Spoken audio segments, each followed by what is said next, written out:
Hi everyone, welcome back to another video. In today's video, I wanted to do just a garden vlog of what I'm getting up to in the garden right now. I have been filming over the last few weeks, just little bits here and there, filming in my cottage garden and a little bit just around the property, and wanted to kind of collate it into one video and just share how I am prepping my garden, or how I prepped my garden for spring and for all of the more warmer season crops that I'm growing. If you are new here, my name is Robyn and I live here on the south coast of New South Wales, Australia, with my partner, our 2 cats and our 1-year-old, and I try to grow as much food and flowers here as we can. Said 1-year-old has definitely made it a little challenging to get out and garden the way I used to, including just how much time I have out here to be growing, the amount that I want to grow, and also the style of gardening. So I am quite the lazy gardener right now. I'm trying to just grow things that we actually eat and we actually enjoy growing, whilst trying to use permaculture principles and grow all organically as well. So in today's video, I'm just going to include a few clips of what I've been up to over the last few weeks in the garden, chat through what I'm working through, and I'm going to be getting some gardening done hopefully today as well. I only really have like 20 minutes here, half an hour there kind of thing, so a lot of this is just pulled together for this video. So we'll see how it goes. And like always, if you do enjoy my content, make sure to give it a like, a subscribe, comment, anything, any kind of engagement really does help me out and is completely free for you. So I really hope you enjoy today's video, and let's get transforming this garden into something productive.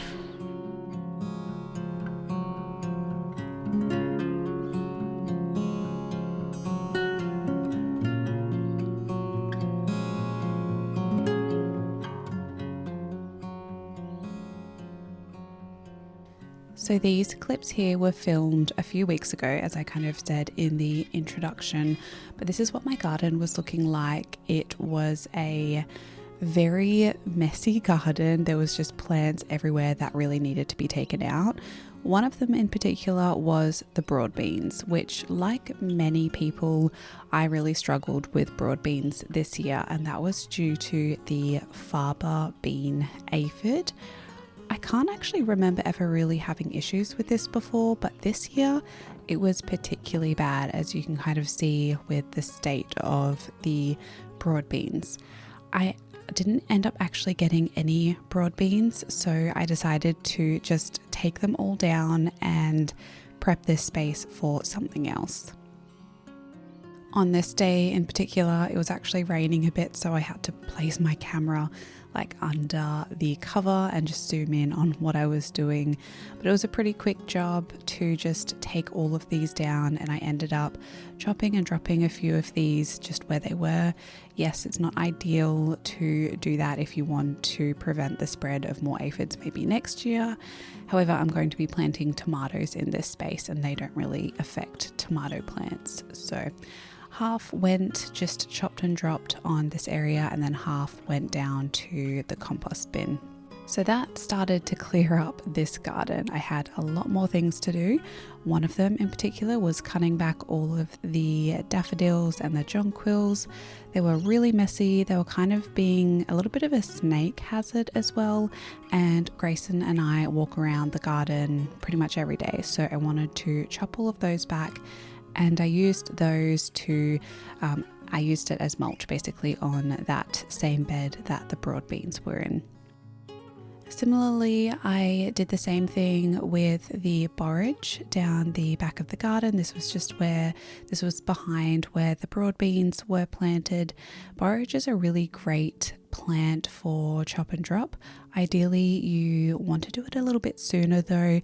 These had all gone to seed, and I know I'm going to have borage here for a long time now. All of the seeds were dropping, but that's okay. I'm still using it. It is a really great bioaccumulator, which means that it brings up a lot of nutrients from deep below in the soil, brings it up to the surface in the leaves, and then you can chop and drop it onto the surface, and that makes it more bioavailable for other plants to use some of those nutrients. So the plant has a pretty big taproot, and it's great to bring up those nutrients. So like comfrey, I like to use it as mulch around plants, and that's pretty much what I'm doing here. I am chopping it back. It's a very spiky plant though, so it's not the most pleasant to chop back. And I am pulling a lot of these out because I just don't really want a large taproot in the ground. It's going to take a long time to break down. And so I'm just kind of chopping all of that as best as I can and laying it on the ground. You can see my mum is in the background. She was so helpful throughout these last few weeks to help me tidy up my garden as well. So yeah, I have had a little bit of help, which was why I was able to film this video and get all of these jobs done. Chop and drop is a really great permaculture activity, if you want to call it that, to really just preserve all of the nutrients that occurs in the nutrient cycle below the soil to bring it up onto the surface, and then other plants can then use it. It's also great for habitat building. A lot of bugs and worms will feed off all of that material, and it's just going to all round protect your soil. Another plant that I was pruning was this lavender here that was just looking a little unruly, and now is actually a good time to give your lavender a prune once it has finished all of those cooler late winter, early spring blooms. Mine were all looking a little worse for wear, so I cut that back. That went down to the compost though.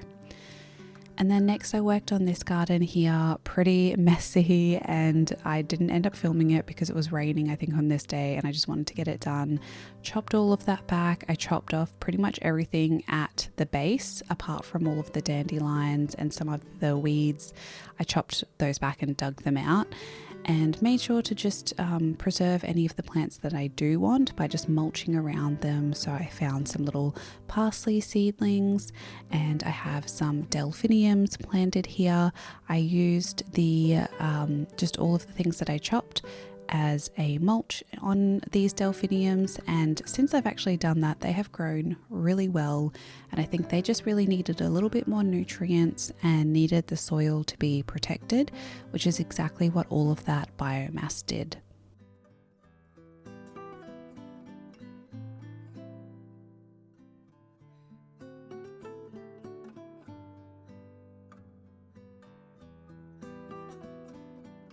Next, I wanted to work on the front garden. This is where I come out and I see this garden first when I exit the house, and I have some lettuce planted here with some spring onions.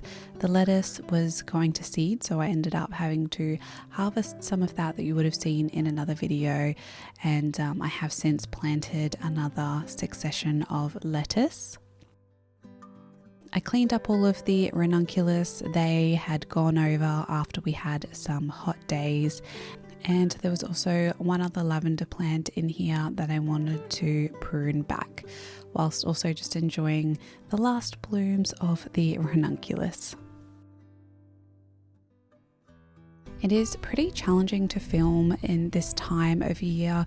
We have very strong winds here on the south coast of New South Wales. When those westerlies come, they can be very, very damaging, and sometimes it's not even really safe to be outside. We have a lot of trees around, so it's quite difficult to get the the relaxing videos that I would like to make about gardening.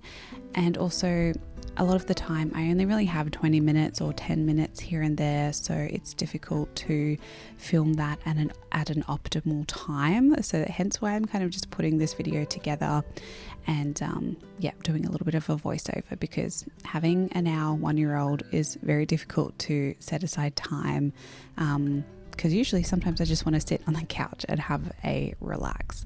However, I was glad to get all of these jobs done, including pruning this lavender back. Looks a little harsh. However, after a few weeks now, it has bounced back and is looking pretty good. This area at the front was very, very weedy, and you can see just a little bit of a snake hazard. So I want to clean this up. Again, it was just super windy on this day, and I just wasn't really enjoying this job. sometimes I do enjoy gardening and weeding and it's therapeutic, and other days I actually just really don't like it. But I have time, I feel okay, I kind of have to make the most of that. So for this day I just chopped all of it back at the base, and I don't know, the wind was just really frustrating me on this day. So it's not always sunshine and rainbows in the garden for me. I'm not always in the best mood when I'm sleep deprived and just exhausted, but it does make me feel better in the end. So that's why I keep doing it. You can see how ridiculously windy it was on this day. It wasn't fun at all. But it looks so much better now, and cleaning up this garden was so worth it. I also wanted to plant some more spring onions and just get on top of that. So another day, this was another job. I did include this in another video, I think, but I'm just including it in this big reset video just to show you the process of how I plant things. I usually just use no dig methods where I lay cow manure or compost on the soil and then cover it with some mulch.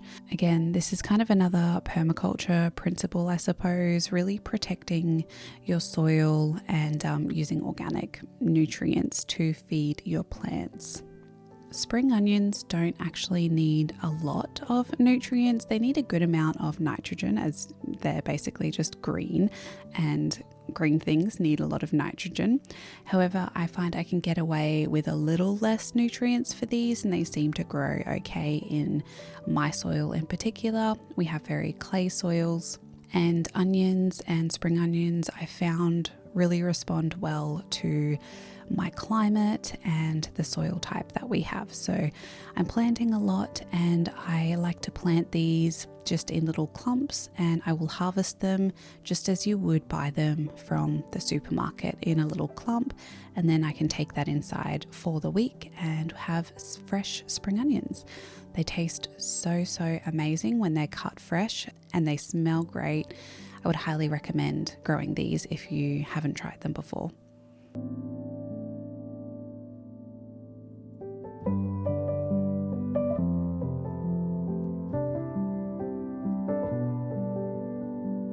Another new day and more jobs to do in the garden. On this day, I was tidying up the garden next to that one where I planted the spring onions. This has a rose in it and my compost, and I had some old collards in this area which I had harvested multiple times and made multiple different recipes from over the cooler months of the year. It was time to take those out now. Also, the calendula, which was just going over and was a complete mess. Again, a little bit of a snake hazard. The calendula will come back because all of those flowers were going to seed anyway, so I'm not nervous that I'm not going to have any calendula in the garden, but it definitely looked a lot better taking it all out, and all of these extra poppies and weeds around this area, I wanted to take them out as well because I do have a little bit of silver beet planted in here. I ended up pulling out one seedling accidentally, so I needed to replant that. But silver beet is again one of my favorite things to grow and grows really well in my climate, so I'm always prioritizing that. Now I'm going to chat a little bit about compost, and this is one of my favorite ways to use compost. This is an in situ compost method where I basically pile up all of my food scraps, garden waste, anything organic and that was once living into my compost tumbler. I mix it up for a few months, let it fill up, let it break down, let it fill up again until I let it sit for about 2 to 3 months. By that time, it's pretty quick to decompose just because it's so full of worms and microbes. So the bin becomes very hungry, I suppose. And in a second, you'll see I have so many worms in this bin. These are all just worms that decompose all of those food scraps. They've naturally come in there from the garden. This is a lot in this area. This was just one clump in this compost bin. There was multiple like this. And yeah, they naturally find the compost bin because I don't have a base on the bin. It just sits on the ground. And then this basically becomes a big worm farm, and I let it all be in the same area. I spread it out, and then these worms will naturally just go back into the soil, continue breaking everything down, and mix that compost in with the existing soil that I had. You can see how beautiful and dark and rich this compost is. It's full of nitrogen and nutrients. I'm just breaking up the soil a little bit below the compost bin because all of that weight has compacted the soil in that area. But other than that, it's a really beautiful, fluffy mix. There's a lot of eggshells in there that haven't broken down, and maybe some avocado seeds and that kind of thing, but that's okay. It's going to continue to break down and just be a constant food source for all of those worms, which are going to give me worm castings. I always cover the soil after I take the compost out, so I just covered it with sugarcane mulch. The worms also really like sugarcane mulch as well, so it's a great mulch to add over compost. And then I planted some Space Master cucumbers right into that. I placed them in a little bit of a circle because I will add a trellis into this area eventually when they grow up a little bit more. Space Master cucumbers don't need a massive trellis. They are quite compact plants, as the name suggests. However, I might give them a little bit of support because I do like my cucumbers to grow not on the soil. Otherwise, we have lots of little critters who like to come out at night and have a little nibble at the vegetables. So that is the plan for this area. And these cucumbers hopefully will enjoy all of that nutrients from all of that beautiful homemade compost.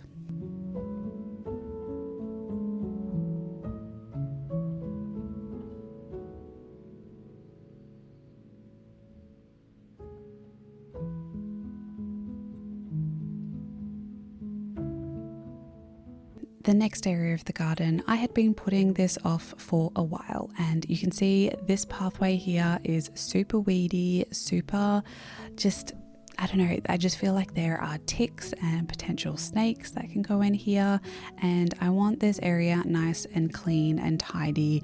And usually I don't really care about this kind of thing, but now having a toddler, I really just want to be able to see everything where he is crawling around and investigating certain areas. So I'm just cleaning up this area, and I'm going to mulch just the first part of this area. I don't really have the money or the time to do the whole thing, nor the effort, and but I do want this front area of my cottage garden to be mulched.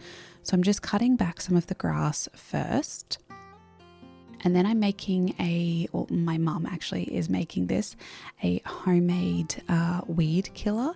This is basically just vinegar, salt, and some kind of detergent. We just had some wool wash on hand, so we needed to use this up. I will put the parts on the screen here on how to make this, and this is great as a natural weed killer. I don't use a lot of sprays in my garden, you all know that. However, this one really does the trick. It doesn't fully kill all of the grass, but it does kill the surface, which is all I was going for in this area here. It's great for spot weeding on bricks as well, or pavement, so that's where we also use it. And something you just want to make sure of is that you're not using too much of this around your plants, because it can impact the pH level.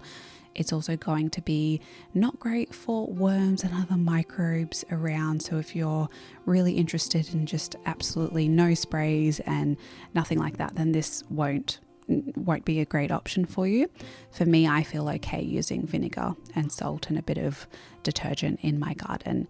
You can see how well this worked. This was after just a few hours on a sunny day. Pretty much killed the top layer of grass without using any harsh chemicals.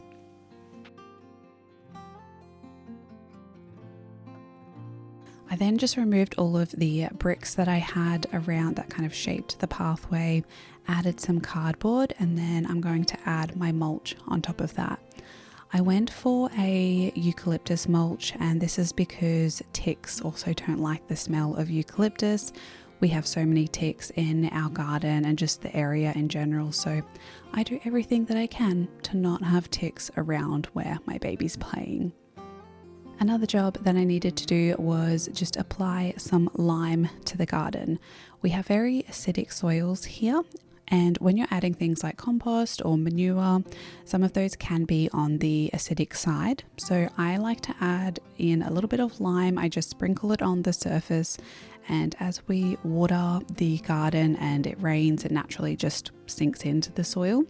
And this helps to raise the pH, which is important to keep it at a fairly neutral pH, because that is what plants like, and they can uptake nutrients the best at a more neutral pH. So I just add some garden lime onto the garden. This is just from Bunnings and is fairly cheap. Now I can actually see what I'm doing in the garden without all of those weeds and worrying about ticks and snakes and all of that. I can get planting some more veggies and have those as a little bit more of a feature rather than all of those weeds. So I'm planting some more spring onions here, and I wanted to plant these along the pathway just to have your eye kind of catch those and shape the garden pathway a little bit more. So that's why I chose to plant them there. Also, it's very easy to harvest when they're right next to the pathway. I try and keep things really simple at the moment, so anything that I can directly seed and then plant out rather than having to like up pot certain things, that's what I will do. I do really struggle to manage my time in the garden sometimes. So I always just allow myself to have certain jobs to do or on my to-do list that aren't going to overwhelm me. And if I can just take like a few punnets of plants, get them in the ground at an area that I know I've already prepped, then this is a very manageable job that I can do when I am so sleep deprived and tired. So on this day, this was the perfect job to do, and I really enjoyed it, and it really helped to fill my cup just working in my organic permaculture style garden. I absolutely love it, and I hope this video is encouraging to you so far to get out in your garden. We're more on real time now. Kind of caught up over the last few weeks on what we've been getting up to in the garden. I'm going to go out today and get some more work done around the sweet peas, just to clean them up and probably plant some tomatoes there. However, it is super windy today. The weather is not on my side at all, so it might be a little hard to film. We'll see what we can get done. And then after that, hopefully this afternoon, I can just share like a bit of an overview on what is going on in the garden right now, what I'm planting, where things are going, and wrap this video up. Right, back to the last few jobs.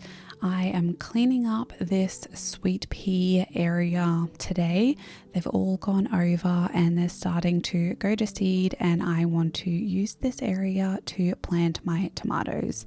Again, this was a pretty windy day, so it was not my favorite job to do when it's super windy. However, thankfully all of the clothes were drying very quickly on the clothesline there.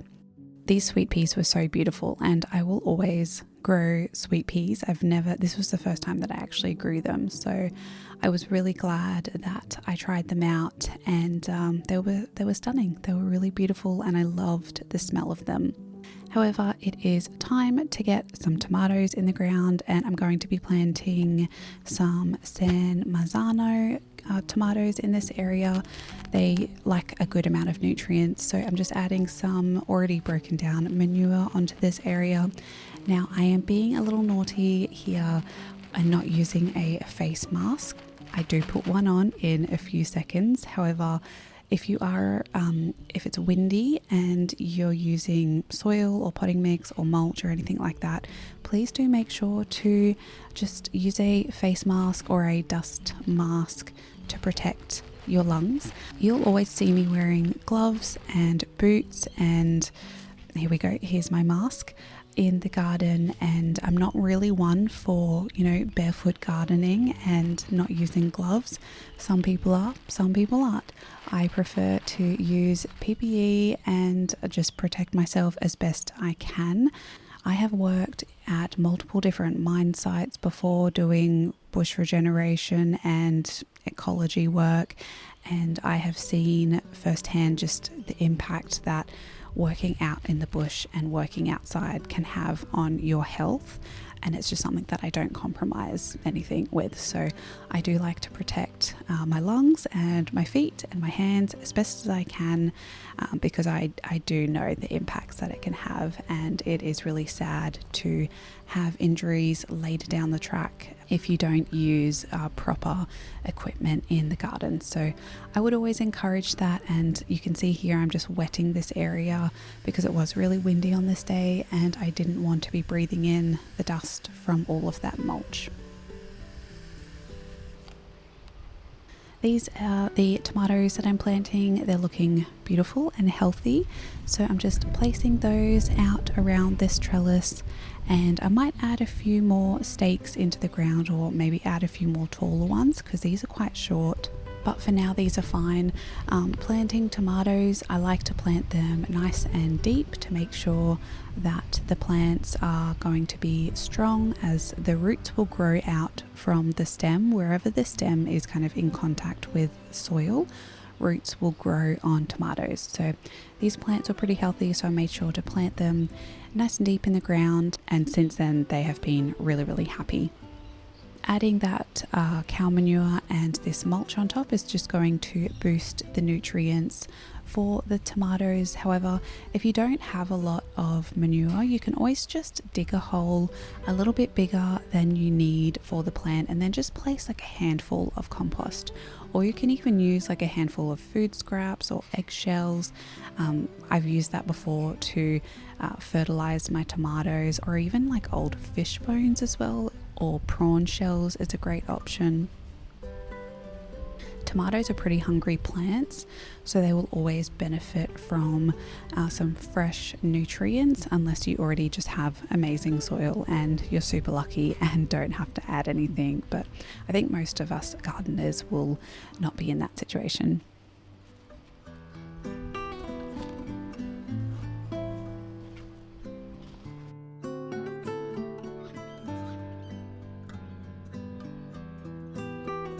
And then this is kind of more current day of what the garden is looking like. So from now on with my garden vlogs, you'll see the garden looking a little bit more like this. And I'm super happy with the progress that I made, considering I really only had chunks of like 20 minutes here and there to get things done in the garden. I wouldn't have been able to do all of this if it weren't for Scott and my mum, who helped to look after Grayson. Or I wouldn't have been able to do that in the time frame that I had for this video. It would have just taken a little bit longer. So you can see I have some lettuce seedlings here, some spring onions, lettuce that I also need to harvest. The roses are looking beautiful. All of the tomatoes are planted in this area.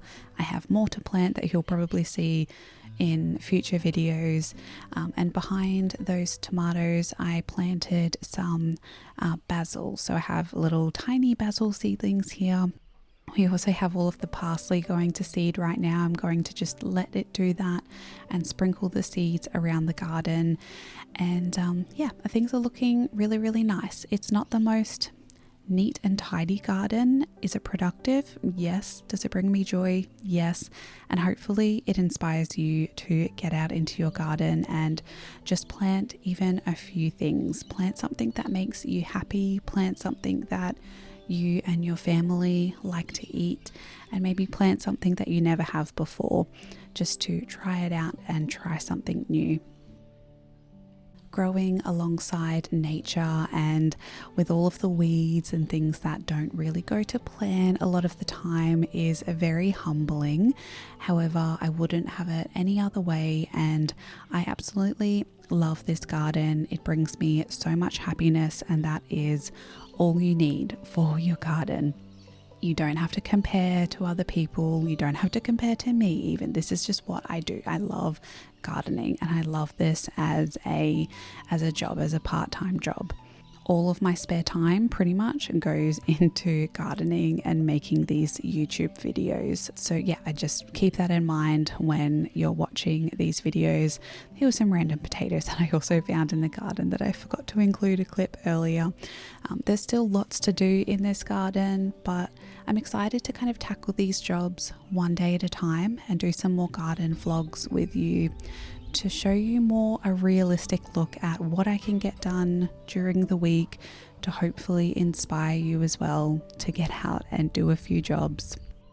You can see I have some spaces here in the garden where I'll be planting more flowers and more crops and food for me and my family to enjoy, and also plants for all of nature around me to enjoy. So all of the beautiful birds and the bees and pollinators that like to visit my garden. There's lots to plant and lots to enjoy.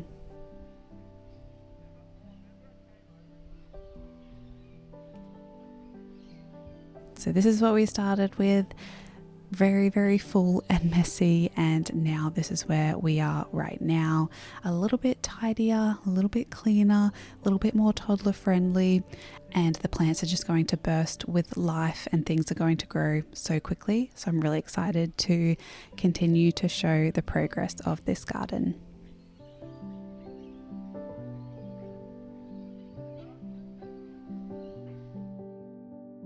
Just wanted to pop in here and say a massive thank you for watching this video. If you've made it this far, thank you so much for being here. And I really hope you enjoyed seeing what I got up to in my garden over the last few weeks. I'm going to be trying to do some kind of weekly garden diary or garden vlog to keep you updated on how the garden is going. So make sure to look out for those videos. And like always, if you do like my content, a like or subscribe or comment would mean so much to me. It's completely free for you. Really does help me out to push my content to other people and to new faces, and also does help to financially support me as well to continue making these videos. I would love to know what's happening in your garden at the moment, so please leave a comment, let me know what jobs have you been up to over the last few weeks, and I can't wait to share more about the garden. Thank you so much for being here, thank you for watching, and I hope you have a lovely cozy day. Bye.